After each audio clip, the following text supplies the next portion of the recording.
बिस्मिल्लाहिर्रहमानिर्रहीम। Myself Muzammil Ali. Welcome to education world. आज हम करेंगे ई कैट के MCQs। ई कैट में मैं आपको केमिस्ट्री करवाऊंगा। अगर मैं ई कैट की बात करूं तो ये बहुत इंपॉर्टेंट टेस्ट है, क्योंकि इंजीनियरिंग में आपका एडमिशन के लिए ई कैट के बगैर आपका एडमिशन नहीं मिलेगा। तो अगर मैं केमिस्ट्री का अपना पोर्शन देखूँ तो इसकी इंपॉर्टेंस जो है, इसमें आपको 30 MCQs आएंगे, जिसके आपको 30 MCQs multiply by 4, her MCQ 4 number का होता है, तो ये आपका 120 नंबर्स की हो जाएंगे। इसके अलावा अगर इसकी अहमियत देखी जाए तो जो केमिस्ट्री है ये कदर आसान होता है फिजिक्स और मैथ के, क्योंकि इसमें जो MCQs होते हैं वो आसान होते हैं और इसमें टाइम जो होता है वो भी कम लगता है, क्योंकि इसमें कोई ट्रिक्स वगैरह तो होती नहीं है। जस्ट आपने उसको रीड करना होता है, क्वेश्चन को उसका आंसर देना होता है, ये बहुत ही शॉर्ट टाइम में हो जाता है। तो मैं आपको प्रेफर यही करूँगा कि आप लोग पहले केमिस्ट्री का पोर्शन करें। अब हम स्टार्ट करते हैं MCQs। तो पहला जो MCQs है, C3H4 and other hydrocarbons from this group is. तो इसमें हमें चेक करना है कि ये जो है C3H4 ये अल्कीन, अल्केन या अल्काइन किस ग्रुप में आता है। तो इसको चेक करने के लिए सिंपली आपका मेथड जो है वो आप किस तरह चेक करोगे कि आप अल्केन, अल्कीन या अल्काइन का आप जनरल फार्मूला लो। जिस तरह अगर मैं इसको देखूं तो जनरल फार्मूला अगर देखूं अल्केन या अल्कीन का, तो ये मेरे पास होता है अल्काइन का। तो अल्काइन का जनरल फार्मूले के मुताबिक ये फिट आएगा, क्यों कि n जो आप पुट करोगे 3, तो आपके पास ये आ जाएगा 6 - 2, तो ये आ जाएगा देन 4 आ जाएगा। तो ये मुझे पता चला यहाँ से कि ये क्या है, अल्काइन है, अल्काइल ग्रुप का है। तो अब मेरे लिए चेक करना आसान हो जाएगा। आसान किस तरह हो जाएगा कि मैं चेक करूंगा कि इनमें से कौन सा अल्काइल है। तो अल्काइल को चेक करने के लिए अगर मैं देखूं तो C अगर 2 पुट करता हूँ, C2 पुट करता हूँ, यहाँ पे 2 4 हो जाएगा, 4 - 2, तो ये मेरे पास यहाँ पे राइट आंसर होगा। अब दूसरा जो MCQ था वो ये है कि number of essential amino acid are present in human body. तो जिस तरह मैंने आपको बताया कि ये जो केमिस्ट्री के MCQ होते हैं बहुत आसान होते हैं, इनको करना आसान होता है। तो ये सिर्फ स्टेटमेंट है कि आपकी जो एसेंशियल अमाइनो एसिड है, जो हमारी बॉडी में जो एसेंशियल अमाइनो एसिड होते हैं, जो हमारे पास बॉडी में जो एसेंशियल और नॉन एसेंशियल दोनों को अगर मिला के बात करूं तो ये 20 तरह के होते हैं। अब यहाँ इसमें से जो 10 तरह के अमाइनो एसिड होते हैं इनको हम एसेंशियल अमाइनो एसिड कहते हैं, और 10 तरह के जो होते हैं वो नॉन एसेंशियल होते हैं। जो एसेंशियल अमाइनो एसिड होते हैं ये जो हमारी बॉडी खुद प्रिपेयर करती है, जबकि नॉन एसेंशियल जो होते हैं वो हमारी बॉडी प्रिपेयर नहीं करती, हम उसको मुख्तलिफ डाइट्स के थ्रू लेते हैं। तो थर्ड MCQ है, this is a water soluble vitamin. तो हमें चेक करना है कि इनमें से वाटर सोल्यूबल विटामिन कौन सा है। तो यहाँ पे चेक करने के लिए वाटर सोल्यूबल विटामिन और आपको फैट सोल्यूबल विटामिन का पता होना चाहिए। जो वाटर में सोल्यूबल होते हैं उसको कहते हैं वाटर सोल्यूबल, वो आपके पास आते हैं B एंड C। जो विटामिन होते हैं ये वाटर सोल्यूबल होते हैं, जबकि जो फैट सोल्यूबल होते हैं इनमें आपके पास आता है vitamin A, vitamin D, vitamin K and vitamin E। ये जो होते हैं ये सारे फैट में सोल्यूबल होते हैं, इसलिए इनको कहते हैं फैट सोल्यूबल। तो यहाँ पे हमने चेक करना है, ये भी थ्योरी बेस है, सिर्फ आप एक दो स्टेटमेंट पढ़ ली, अगर आपको आता है देन आप उसको करेक्ट करोगे। तो यहाँ पे जो है वाटर सोल्यूबल विटामिन जो है वो है B एंड C, तो ये है इसका राइट आंसर। जो नेक्स्ट MCQ है ये आपको ग्रुप दिया हुआ है अल्काइल और SH। ये ग्रुप जो है ये कहता है कौन सा ग्रुप है, तो इसका जस्ट आपने नाम बताना है। तो ये मेरे पास जो अल्काइल है और SH ग्रुप जो है इसको मार्केटो ग्रुप कहते हैं, या इसका दूसरा नाम होता है थाइनोल अल्कोहल भी कहते हैं इसको। अब इसके बाद जो है नाइट्राइल्स पे आऊँ, तो नाइट्राइल्स क्या होता है कि अगर आपके पास अल्काइल ग्रुप के साथ अगर साइनो ग्रुप लग जाए तो इसको बोलते हैं नाइट्राइल्स। इसके अलावा जो ईस्टर ग्रुप होते हैं ये क्या होता है, कार्बोनाइल ग्रुप के साथ इधर O बैठा हो और साथ में यहाँ भी अल्काइल ग्रुप हो, यहाँ भी अल्काइल ग्रुप हो, तो इसको हम कहते हैं ईस्टर ग्रुप। और अगर इथर ग्रुप की बात करूं तो इसमें दोनों साइड पे O के दोनों साइड पे क्या होते हैं, अल्काइल ग्रुप आ जाते हैं, तो ये हमारे पास होते हैं ईस्टर ग्रुप। अब हमारे पास क्योंकि उसने थाइनोल उसने पूछा हुआ है कि ये वाला ग्रुप कौन सा है, तो इसका राइट जो आंसर है वो है मार्केटो ग्रुप। तो ये था हमारा fourth MCQ। Find the oxidation number of chromium इन। इसमें हमने क्या करना है, ऑक्सीडेशन नंबर निकालना है, जो कि हमारे पास है पोटाशियम क्रोमेट है। इसमें हमने क्या करना है, क्रोमियम का जो है वो ऑक्सीडेशन नंबर निकालना है। तो ये वाला MCQ आपके बोर्ड के हिसाब से भी बहुत इंपॉर्टेंट होता है और आपके ई कैट के हिसाब से भी बहुत इंपॉर्टेंट होता है, क्योंकि ये वाला MCQ लाजमी आता है। तो ये किस तरह करना बहुत आसान है कि आप सबसे पहले लिख लो इसको कि हमने निकालना किसका है, ऑक्सीडेशन नंबर किसका निकालना है।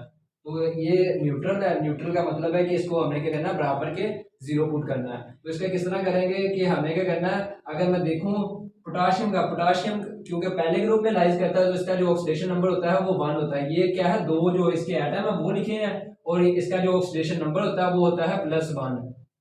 अब आगे क्रोमियम की बात करूं तो इसके दो एटम है और हमने क्योंकि इसका फाइंड करना है, इसको मैं नाम देता हूं एक्स का।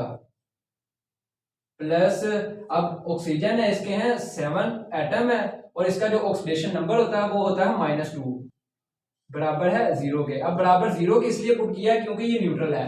न्यूट्रल हो गया देना, आपने क्या करना है, इसको बराबर 0 पे पुट कर देना। अब इसको मैं सोल्व करूं तो ये मेरे पास आ जाएगा 2 + 2x - 14 = 0। तो ये रह जाएगा -12 = 0। और जब ये इधर जाएगा तो ये 12 आ जाएगा। 12 को जब 2 पे डिवाइड करूंगा यानी कि x बराबर आ जाएगा मेरे पास +6 के। तो इसका जो राइट आंसर है वो है चार्ली, ये इसका राइट आंसर। नेक्स्ट एमसीक्यूज के ऊपर चलते हैं। तो ये है हमारे पास which is the formula of oxalic acid. तो ये बहुत इंपॉर्टेंट है, ऑक्सैलिक एसिड का हमें फॉर्मूला बताना है, केमिकल फॉर्मूला क्या होता है ऑक्सैलिक एसिड का। ये एमसीक्यूज जो है बोर्ड के पॉइंट ऑफ व्यू से बहुत ज्यादा इंपॉर्टेंट है। तो इसका जो ऑक्सैलिक एसिड क्या होता है, डाई कार्बोक्सिलिक एसिड को ऑक्सैलिक एसिड कहते हैं। तो डाई कार्बोक्सिलिक एसिड अगर मैं देखूं तो जिसमें 2 कार्बोक्सिलिक ग्रुप प्रेजेंट है वो उसका होगा ऑक्सैलिक एसिड, ये इसका राइट आंसर है। लेकिन अगर मैं बाकियों के ऊपर आऊं तो ये मेरे पास जो दिया हुआ है, ये मेरे पास दिया होगा फॉर्मिक एसिड, ये मेरे पास दिया हुआ है एस्टिक एसिड और ये मेरे पास दिया हुआ है, क्योंकि 3 है इसका मतलब ये है प्रोपानोइक एसिड। हम अपने नेक्स्ट एमसीक्यू के ऊपर। तो ये है which compound has polar covalent bond. तो ये देखने में जितना सिंपल लग रहा है इतना सिंपल नहीं है, क्योंकि ये ट्रिकी है थोड़ा सा। ट्रिकी में देखा जाए तो सबसे पहले हमने देखना है इसमें कोवलेंट पोलर कोवलेंट बॉन्ड देखना है। तो सबसे पहले अगर मैं देखूं NaCl को, NaCl जो होता है ये आपके पास आयनिक कंपाउंड होता है, इसमें क्या होता है, आयनिक बॉन्ड होता है। तो ये पहले ही ये नहीं होगा आंसर इसका। अब अगर मैं जाऊं KCl के ऊपर, पोटाशियम क्लोराइड के ऊपर, तो ये भी क्या होता है, आयनिक होता है, इसमें भी आयनिक बॉन्ड होता है, जिसकी वजह से ये भी इसका आंसर नहीं होगा। अब अगर देखूं बी एंड डी के ऊपर, तो बी एंड डी के ऊपर देखूं तो ये जो क्लोरीन है गैस है, ये हमारे पास नॉन पोलर कंपाउंड होता है ये कोवलेंट ही है, लेकिन इसमें क्या होता है, नॉन पोलर कोवलेंट है। और जबकि इसका जो राइट आंसर है वो जो बचा है डेफिनेटली यही है, जो क्या आ जाएगी आपके पास, अमोनिया। नेक्स्ट एमसीक्यूज है वो दिया हुआ है which gas do not obey octet law, octet rule. तो सबसे पहले ऑक्टेट रूल का पता होना चाहिए। ऑक्टेट रूल क्या होता है कि अपने आखिरी शेल में 8 इलेक्ट्रॉन को कंप्लीट करने के जो रूल है उसको हम कहते हैं ऑक्टेट रूल। तो कौन सी है, जो इनमें से कौन सी गैस है जो कि ऑक्टेट रूल को फुलफिल नहीं करती। तो सबसे पहले है फ्लोरीन गैस, ये फुलफिल करती है। क्लोरीन गैस ये भी फुलफिल करती है। अगर मैं नाइट्रोजन पे जाऊं तो ये भी फुलफिल करती है। और अगर मैं इस पे आऊं हीलियम पे, तो हीलियम जो है नोबल गैस है। इनके जो आखिरी शेल होते हैं, इसके आखिरी शेल में क्या होते हैं, 2 इलेक्ट्रॉन होते हैं। ये क्योंकि दो इलेक्ट्रॉन होते हैं जिसकी वजह से ये अपना ऑक्टेट रूल को कंप्लीट करती है, और ये किसी भी सूरत में ऑक्टेट रूल को कंप्लीट नहीं कर सकती, तो ये इसको ओबे नहीं करती। नेक्स्ट एमसीक्यूज के ऊपर।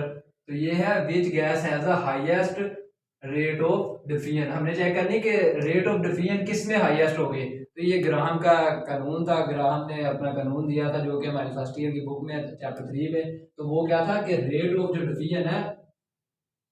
जो डिफिजन है वो इनवर्सली प्रोपोर्शनल होती है square root of molar mass कह लें या डेंसिटी कह लें, मोलर मास कह लें या फिर डेंसिटी कह लें। तो इसका सिंपल ये है कि जिसका मोलर मास जितना कम होगा उसका रेट ऑफ डिफिजन उतना ही ज्यादा हो जाएगा। और अगर मैं देखूं मोलर मास फ्लोरीन का देखूं तो इसका मोलर मास होता है 18। अगर ऑक्सीजन का देखूं तो इसका मोलर मास होता है 32। अगर मैं वाटर का देखूं तो वाटर का होता है 18। अगर मैं हीलियम का देखूं तो इसका होता है 4। तो क्लियर, इससे मुझे पता चल रहा है कि ये जो सबसे कम है, जिसका मोलर मास सबसे कम होगा उसका रेट ऑफ डिफिजन क्या हो जाएगा, ज्यादा हो जाएगा। यानी कि मोलर मास कम होगा, रेट ऑफ डिफिजन क्या हो गया, ज्यादा हो गया। तो इसका जो सही आंसर है वो है डेल्टा, हमारे पास जो कि है हीलियम। तो अपने नेक्स्ट एमसीक्यूज के ऊपर। तो वो है हमारे पास लेमन कंटेन्स। तो हमने देखना है कि लेमन में कौन सा एसिड पाया जाता है। तो पहला जो है हमारे पास एमसीक्यूज का आंसर वो है हमारे पास एस्टिक एसिड। तो एस्टिक एसिड जो होता है सिरका वगैरह इसमें पाया जाता है। इसके बाद आता है लैक्टिक एसिड। तो लैक्टिक एसिड जो होता है आपके पास ड्राई फ्रूट्स वगैरह में पाया जाता है। इसी तरह मालिक एसिड जो जो भी होता है ये भी आपके पास ड्राई फ्रूट्स में पाया जाता है। और इसके बाद जो आपके पास स्टेरिक एसिड है वो आपके पास लेमन में पाया जाता है। तो ये इसका है करेक्ट आंसर।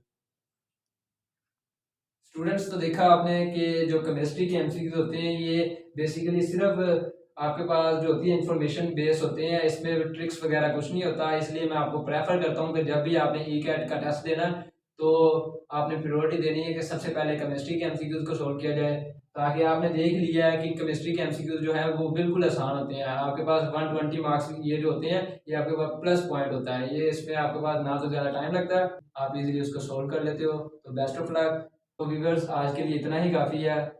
नेक्स्ट एमसीक्यूज़ के लिए आप मेरी नेक्स्ट वीडियो का इंतज़ार करें। इसलिए हमारे जो एजुकेशनल वर्ड है सब्सक्राइब करें, शेयर करें दोस्तों के साथ। और अगर किसी चीज़ की समझ नहीं लगी तो कमेंट्स बॉक्स में पूछें और सब्सक्राइब लाजमी करें।